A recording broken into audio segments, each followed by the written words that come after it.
Alright, so today we had some new information about Resident Evil 9. For anyone who doesn't know, at Summer Games Fest, a lot of creators and people that were there got to see a bit of the game behind the scenes and get some early impressions out there, which have gone live today.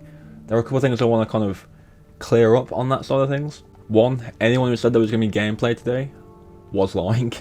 I saw a lot of people on Twitter saying we're going to see some gameplay of Resident Evil 9 tomorrow, can't wait. Didn't happen. There's no gameplay. There is a read up, and there are some videos talking about what they saw, but there's no actual footage of what's been seen. Yes, there's a few screenshots, but that's about it. So in terms of what was shown and anything that may be of interest, the biggest thing that people got a bit of a reaction to was the game's perspective, which is now confirmed to be first person and third person, so you can switch between either perspective whenever you want. Capcom have actually said already that the recommended experience for the game is first person, but there is the option for both. I think that's definitely a good thing. It gets more people involved with the game. I know that when Resident Evil 7 came out and when Village first came out, people were kind of thrown off because of the first person perspective. Not everyone likes to play in first person.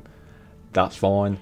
Obviously they added it to Village, and I always kind of assumed that was some kind of testing ground to have both perspectives and see if people actually liked it. And it seems that's carried forward. It doesn't appear that it's like a tacked on thing either. It seems like the game has been made with that in mind, because there is unique animations to the first and third person perspective. If you play the Village in third person, you'll know the animations are a bit weird. So this has been made obviously with both perspectives in mind, which is very cool. Okay, so in terms of what was actually shown, the gameplay that was shown, so it followed Grace through corridors in a hotel, and she's kind of trying to avoid some kind of new stalker type enemy. Now straight out the gate, I'm kind of like, ugh, with that, because I kind of am done with that now. Like, stalker presence enemies in games, especially as of late with Resident Evil 7 having one, Resident Evil Village having one, 2 remake, 3 remake, and the 4 remake, a little bit. It's getting a bit old for me, but the good thing is the gameplay. Well, one of the gameplay directors for 9 worked on Resident Evil 7, and since these previews have come out, it's been said now that 9 is more akin to 7 than 8, so it's going to be more horror centric, which is nice. Also, following that, apparently there is still a second protagonist. We don't know who it is yet, but apparently they're more on the combat side of things, and I will talk about that in a moment. So, if it is a dual protagonist game, maybe you'll have like Grace's sections where it's more slow-paced, methodical horror, and if it's the other person, for example, let's say Leon, because that's the current rumor, if it's him, it'll be more action focused, akin to maybe Village or the 4 remake. But just talking about the gameplay that people have seen, it sounds very kind of, I don't want to say it like exclusively sounds like it, but it does give me like big like Outlast vibes.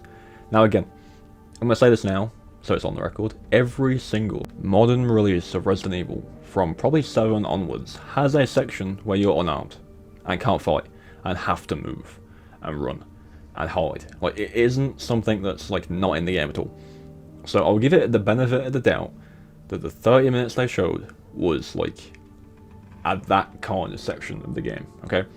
But if we're running dual protagonists and one of them's more focused on action and Grace is more focused on the horror side of things, I'll be kind of gutted if most of her gameplay is just running and hiding and throwing things to distract something that's chasing you.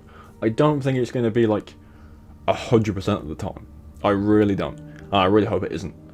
But if it is, if there's a lot more of that than what there is currently, we'll be kind of miffed. I was talking to a friend about it earlier. Like, I'm fine with these sections being in the games. I'm fine with them. Like, it's kind of annoying, like when you're doing replayers and you have to do that bit again.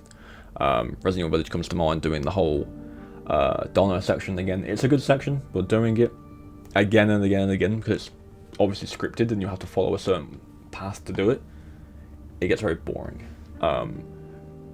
I'm also not a big fan of the Outlast games anyway. I think they're kind of boring. I like the story of them, but the gameplay loop just really bugs me.